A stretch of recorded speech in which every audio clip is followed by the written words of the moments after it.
नमस्कार मित्रों। इस कार्यक्रम में हम गुरु से ज्योतिषीय दृष्टि से पहचान करने वाले हैं। सर्वप्रथम हम गुरु से सामान्य पहचान करेंगे। उसके बाद गुरु से देखी जाने वाली बातें यानी कि गुरु के कारकत्वों को समझेंगे। उच्च, मूल त्रिकोण, स्वग्रह, मित्र, शत्रु, नीच राशियां तथा स्व नक्षत्र, शत्रु नक्षत्र, मित्र शत्रु ग्रह, इन पर भी दृष्टि डालेंगे। गुरु के कारण कौन से रोग उत्पन्न हो सकते हैं इसे भी प्रारंभिक दृष्टि से समझेंगे। गुरु से उत्पन्न होने वाले शुभ योग जैसे हंस योग, गजकेसरी योग, गुरु की दृष्टि, गुरु का वक्रत्व, इनकी और इनके फलितों की जानकारी लेंगे। गुरु के अन्य ग्रहों से संबंध के कारण उत्पन्न होने वाले योगों का भी विचार करेंगे। गुरु के होरा की भी प्राथमिक जानकारी लेंगे। चलिए शुरू करते हैं गुरु की प्रारंभिक पहचान से।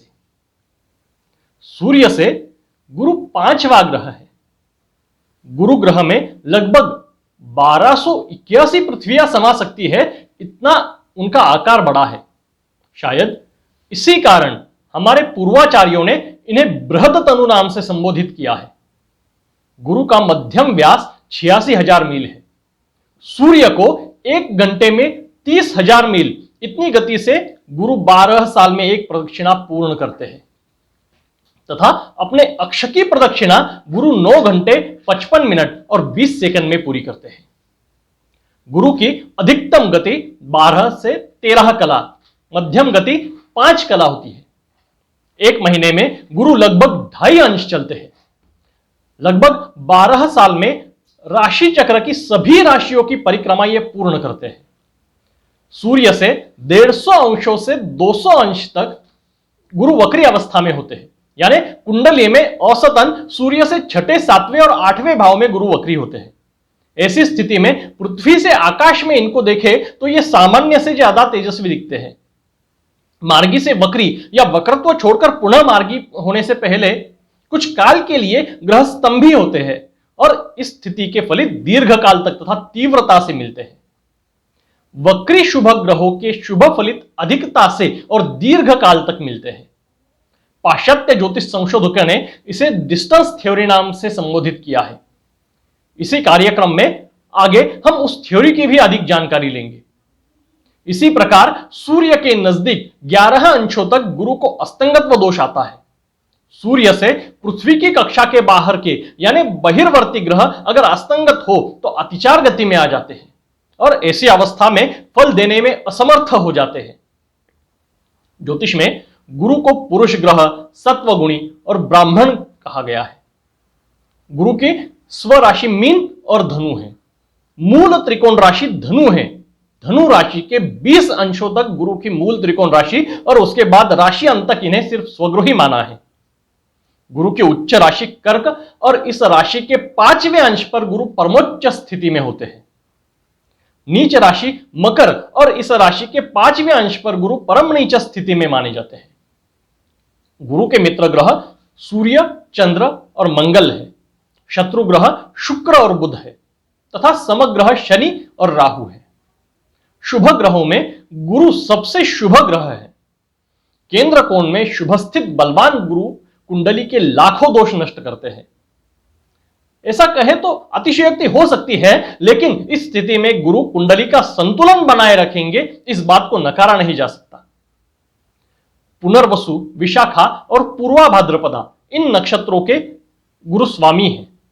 इन नक्षत्रों में विशाखा नक्षत्र राक्षस गणी, पूर्वा भाद्रपदा मनुष्य गणी तथा पुनर्वसु नक्षत्र देवगणी यानी सत्वगुणी है। खुद के नक्षत्रों में गुरु बलवान होते हैं, लेकिन गुरु के सत्व गुणों का पूर्ण विकास सत्वगुणी पुनर्वसु नक्षत्र में ही होता है। गुरु से कुंडली में कौन सी बातें देखी जाती है यानी गुरु के कारकत्व कौन से हैं, उन बातों को भी हम एक बार देख लेते हैं, जान लेते हैं। सारावली ग्रंथ में गुरु के कारकत्व संबंधी एक श्लोक है। मांगल्य, धर्म, पौष्टिक, महत्व, शिक्षा, नियोग, पुर राष्ट्रम, यान, आसन, शयना, सुवर्ण, धान्य, वेश्म, पुत्रपो जीवहा। इसका अर्थ है मंगल कार्य यानी धार्मिक कार्य, पुष्टि, महत्ता, शिक्षा, गर्भाधान, नगर, राष्ट्र, सवारी, आसन, सिंहासन, शयन, सुवर्ण धातु, धान्य, घर और पुत्र इनके कारक गुरु हैं। वहीं जातक पारिजात ग्रंथ में गुरु के कारकत्व संबंधी कहा गया है कि प्रज्ञा, वित्त, शरीर, पुष्टि, तनय, ज्ञानानि वागीश्वरा, अर्थात प्रज्ञा यानी बुद्धि, धन, शरीर की पुष्टि, संतान और ज्ञान का विचार गुरु से करना चाहिए। जैमिनी सूत्र के अनुसार पितामह यानी दादा का विचार भी गुरु से करना चाहिए। सामान्य तौर पर गुरु से देखी जाने वाली बातों में यानी गुरु के कारकत्वों में धन, धार्मिक कार्य, शरीर की पुष्टि तथा महत्ता, शिक्षा, ज्ञान, गर्भाधान, नगर, राष्ट्र, सवारी, आसन, शयन, सुवर्ण धातु, धान्य, घर, संतान, पुत्र, कर्तव्य, वेदांत, तत्वज्ञान, मीमांसा, तर्कशास्त्र, ज्योतिष शास्त्र, धर्म, धार्मिकता, तप, मंत्र विद्या, विद्याध्ययन, विद्या में प्रवीणता, वांग्मय, दूसरे के मन की बात जानना, दूसरे को मदद करना, निष्पक्ष वृत्ति, निस्पृहता, सौख्य, शांति, पवित्र जगह, तीर्थ स्थान, मंदिर, पवित्रता, कीर्ति, दीर्घ देह, स्थूलता, गुरुत्व, पेट, कफ, मीठा रस, सोने के अलंकार, बैंक अकाउंट, मंत्री, मंत्रालय आदि बातें जानी जाती है। गुरु व्यक्तिमत्व के कारक भाव से यानी लग्न भाव से अगर संबंधित हो तो व्यक्ति स्थूल देही, मोटी, चर्बी युक्त तथा कफ प्रवृत्ति की होती है। गुरु की स्थान स्थिति या युति से ज्यादा दृष्टि शुभ है। गुरु की दृष्टि को अमृतमयी कहा गया है। इस संज्ञा से दृष्टि के फलितों का अंदाजा लगाया जाता है। गुरु अपने स्थित स्थान से पंचम, सप्तम और नवम भाव पर दृष्टि डालते हैं। गुरु अपने संपर्क से मिट्टी को सोना बनाने का सामर्थ्य रखते हैं। इनके कृपा प्रसाद से सद्गुण तथा उच्च नैतिकता प्राप्त कर जातक सुखी हो जाता है। इसके लिए गुरु केंद्र या कोण स्थान में उच्च या स्वग्रही होने चाहिए और उन्हें अच्छे भावों का स्वामित्व मिलना चाहिए। केंद्र तथा कोण भाव का स्वामित्व गुरु के लिए अच्छा है। केंद्र भाव से प्रयत्न के बाद यानी कष्ट के बाद फलित मिलते हैं, लेकिन कोण भाव में फलित सुलभता से, सहजता से देने की प्रवृत्ति होती है। और एक बात है, गुरु शुभ ग्रह होने के कारण केंद्र भाव के स्वामित्व से उन्हें केंद्र दोष लगता है। जब गुरु की एक राशि केंद्र भाव में आती है तो दूसरी भी केंद्र भाव में ही आती है। इसी कारण गुरु को दोहरा केंद्र दोष आता है। केंद्र भाव के स्वामी होकर कोण भाव में गुरु बैठ जाए तो केंद्र दोष में कमी आती है, लेकिन केंद्रेश होकर मारक भाव में, अष्टम भाव में बैठ जाए तो केंद्र दोष बलवान हो जाता है और गुरु मारक बन जाते हैं। व्यवसाय या नौकरी से संबंधित भावों से गुरु का संबंध आए तो गुरु के क्षेत्र में व्यक्ति की आजीविका का साधन पाया जाता है। हम कारक बातों से भी गुरु के कौन कौन से आजीविका के साधन हैं इसका अंदाजा लगा सकते हैं, लेकिन जानकारी के लिए इन पर भी एक दृष्टि डाल लेते हैं। गुरु से धर्म के संबंधित कार्य यानी धार्मिक कार्य, धर्म संस्थाएं, ज्योतिष के कार्य, धर्मोपदेशन, कर्मकांड, पौरोहित्य आदि तथा परामर्श कार्य यानी काउंसलिंग वगैरह, शिक्षण संबंधित नौकरी या व्यवसाय, अध्यापन, किताबों से संबंधी कार्य यानी पुस्तकालय, प्रकाशन, प्रबंधन, छपाई आदि कार्य, मंत्रालय या सरकारी कार्यालयों संबंधी कार्य, बैंकिंग क्षेत्र से जुड़े कार्य, न्याय क्षेत्र से जुड़े कार्य यानी न्यायालय, न्यायाधीश, दंडाधिकारी वगैरह, वैद्यकीय से जुड़े क्षेत्र यानी आयुर्वेदिक या होम्योपैथिक डॉक्टर, हॉस्पिटल व्यवस्थापन वगैरह, सोने से जुड़े क्षेत्र यानी सुनार के कार्य, सोने के अलंकार बनाना बेचना आदि, खानपान से संबंधित क्षेत्र, मिठाई का व्यापार, किराने का व्यापार आदि, और भी गुरु के कारकत्व से संबंधित बातों के व्यवसाय या नौकरी, इनको कुंडली में गुरु से देखा जाता है। इसी प्रकार गुरु के कारकत्व से गुरु कौन कौन से रोग दे सकते हैं इसका भी अंदाजा लगाया जा सकता है। दूषित अवस्था में गुरु मेधाधिक्य यानी मोटापे से परेशानी, विलासी रहन सहन के कारण या अनुचित खानपान के कारण होने वाले रोग भी गुरु से ही देखे जाते हैं। मीठेपन से संबंधित डायबिटीज रोग भी गुरु से देखा जाता है। पेट से संबंधित रोग जैसे अंतड़िया, लीवर, अपेंडिक्स, जलोदर, गैसेस होना आदि भी गुरु से देखे जाते हैं। शरीर पर चर्बी की गांठें होना, मतिमंदता, गतिमंदता, लर्निंग डिसेबिलिटी आदि विकारों का कुंडली में गुरु से अंदाजा लगाया जा सकता है। गुरु कुंडली में शुभ संबंधित हो, विशेषता से लग्न, चतुर्थ, दशम भाव से संबंधित हो या राशि नक्षत्र से शुभ हो, तो गुरु के कारकत्वों से संबंधित अत्यंत शुभ फलितों का अनुभव आता है। गुरु कुंडली में बलवान हो तो जातक भावना प्रधान, उदार, महत्वाकांक्षी, ज्ञानी, दूसरों की मदद करने के लिए हमेशा तत्पर रहने वाला, न्यायप्रिय, दयालु, समाधानी ऐसे स्वभाव का होता है। गुरु की ऐसी स्थिति में जातक नैतिकता से संपन्न, खुले मन वाला होता है तथा उसका common sense, judgement, communication skill भी अच्छा होता है। गुरु स्वगृही या उच्च की राशि में केंद्र भाव में बैठ जाए तो पंच महापुरुष योगों में से एक हंस योग नाम का उत्तम योग होता है। इस योग के फलस्वरूप जातक नैतिक आचरण से संपन्न, सबको प्रिय लगने वाला, मन का साफ, धार्मिक, उत्तम शरीर यष्टि से युक्त होता है। गुरु के कारकत्वों के मामले में उत्तम फलित मिलते हैं, जैसे धन, संतति, विद्या आदि मामलों में जातक भाग्यशाली होता है। इस योग को भी ठीक से देखना जरूरी होता है। उच्च गुरु के कारण जब कुंडली में यह योग बनता है तब चंद्र की कुंडली में स्थिति तथा गुरु का भाव स्वामित्व, ये बातें गुरु के हंस योग के फलित का अंतिम निर्णय करने से पहले जांच लेनी चाहिए। स्वगृही गुरु हो तो केंद्र दोष को ज्यादा महत्व नहीं देना चाहिए। अपनी संगति से गुरु पाप ग्रहों का भी पापत्व कम करते हैं और शुभ ग्रहों को और शुभता देते हैं। यह गुरु का एक विशेष गुण है। जब गुरु कुंडली में दूषित हो तो अपने कारकत्वों के मामले में दूषित फलित देते हैं। यानी ऐसा जातक दांभिक, स्वार्थ पूर्ति के लिए नैतिकता को त्यागने वाला, धार्मिकता का दिखावा करने वाला ऐसे वृत्ति का होता है। गुरु धन के कारक है तथा कुंडली में द्वितीय, पंचम, नवम, दशम और एकादश इन भावों के भी कारक है। कुंडली में गुरु अपने कारक भावों से या कारक भावों के स्वामी से संबंधित हो तो जातक की आर्थिक परिस्थिति अच्छी होती है। किसी भी योग की तीव्रता को नापने के लिए ग्रह की राशि, नक्षत्र और भाव स्थिति, इन बातों पर सम्यक विचार आवश्यक होता है। 12 भावों में गुरु को ही सबसे अधिक भावों का कारकत्व मिला है। उसमें भी संपत्ति, संतति, भाग्य, उद्योग और लाभ, इन महत्वपूर्ण भावों के वो कारक हैं। शुभ ग्रहों में गुरु का शुभत्व सबसे अधिक है। अन्य ग्रहों के साथ अगर गुरु की तुलना करें तो चंद्र और सूर्य को लग्न भाव जितना महत्व है, इतना महत्व गुरु को नहीं दिया गया। मंगल ग्रह का पराक्रम, सामर्थ्य, संग्राम, तीव्रता गुरु में नहीं है। बुध जितना बौद्धिक विलास गुरु में नहीं। शुक्र का सौंदर्य, विकार, काव्य गुरु में नहीं तथा शनि जितनी तपाचरण प्रवृत्ति, कर्मठ निष्ठा और संयम गुरु में नहीं है। फिर भी गुरु को अनन्य साधारण महत्व दिया गया है, क्योंकि गुरु विश्व के सत स्वरूप का, चित्त शक्ति का तथा सौख्य यानी आनंद का कारक है। सत, चित्त, आनंद इन तीनों बातों के सिवाय संसार में शांति, समाधान और सौख्य मिलना कठिन है।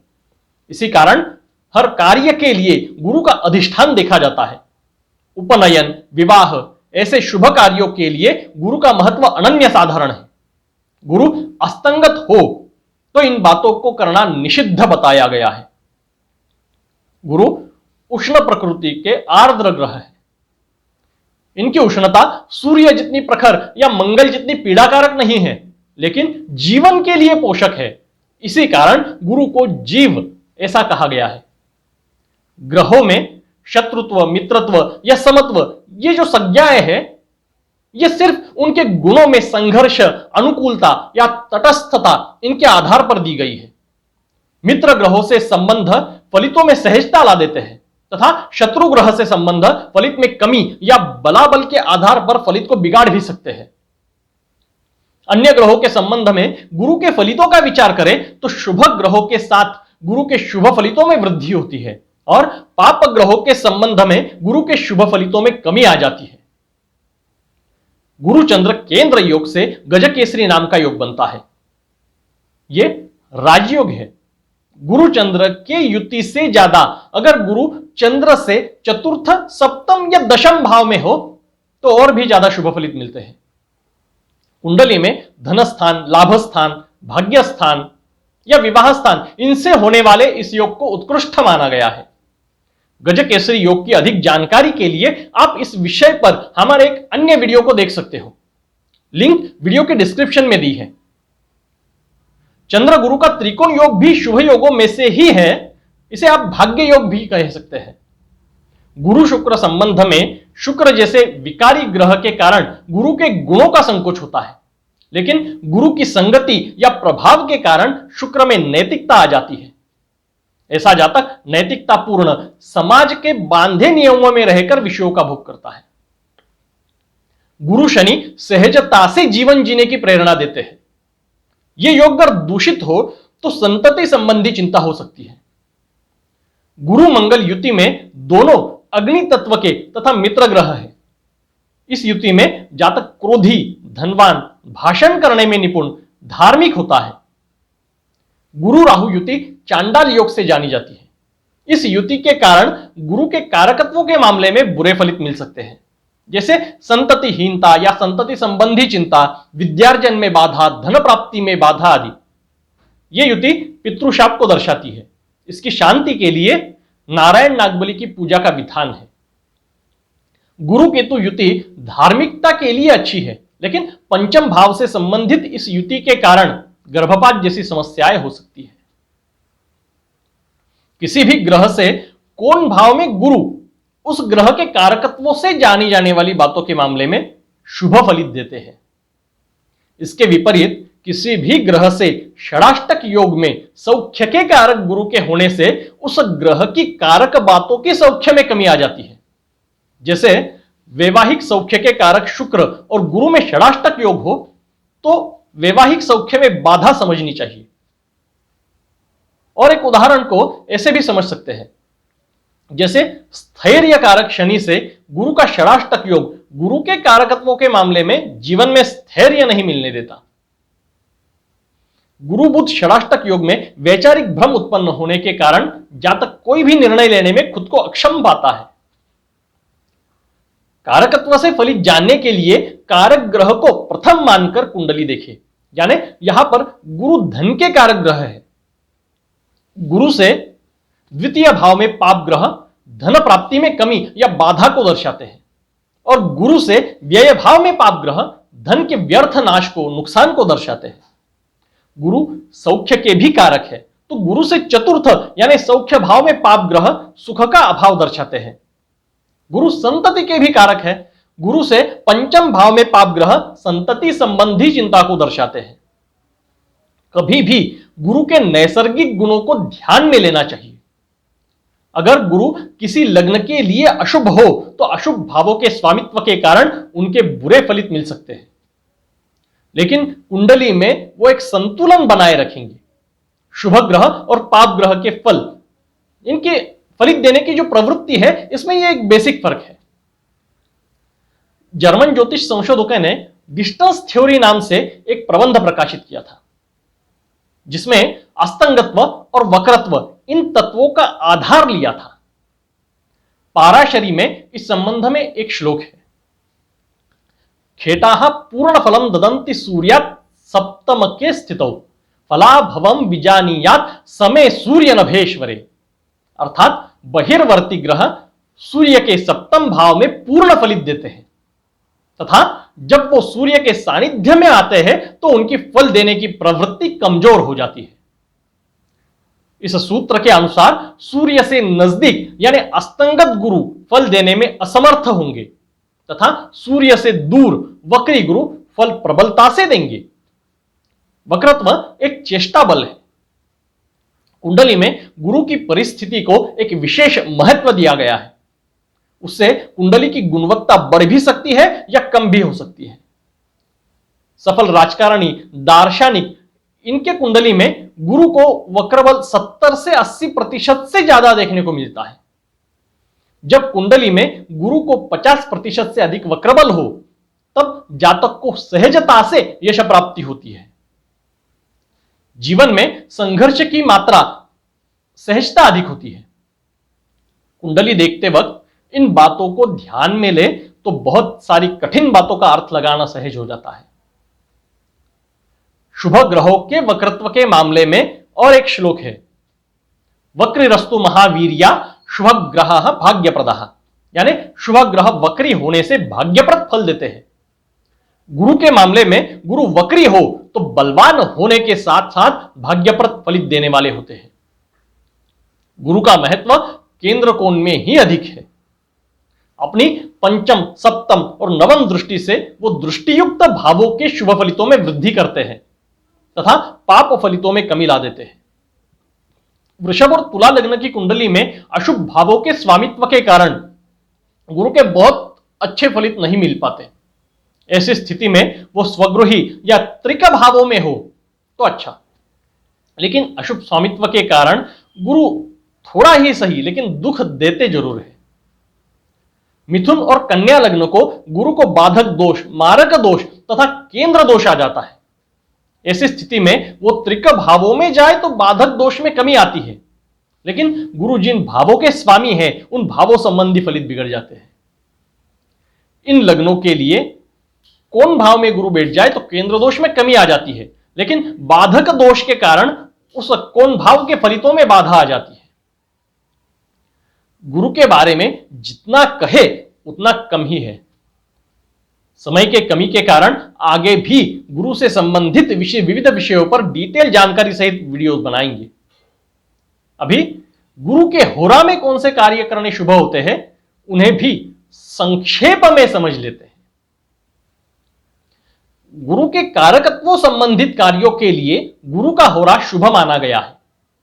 जैसे मंत्रियों को मिलने के लिए, विद्याभ्यास के लिए, किताबें खरीदने के लिए, आश्रम, विद्यालय, मंदिर इत्यादि के निर्माण कार्य के लिए आदि बातों के लिए गुरु का होरा शुभ माना गया है। गुरुवार के दिन गुरु का होरा अधिक अच्छा माना गया है। गुरु स्व नक्षत्र में, स्व राशियों में या उच्च राशि में हो तो गुरु के होरा का महत्व और भी बढ़ जाता है। आज हमने गुरु के बारे में, गुरु ग्रह के बारे में बहुत ही बेसिक जानकारी ली है। आगे भी विविध विषयों पर जानकारी लेकर मैं आपके सामने हाजिर होऊंगा। आज के लिए नमस्कार। अगर अभी तक चैनल को सब्सक्राइब नहीं किया है तो सब्सक्राइब करना मत भूलिए। वीडियो पसंद आया तो लाइक जरूर कीजिए, शेयर भी कीजिए। नमस्कार।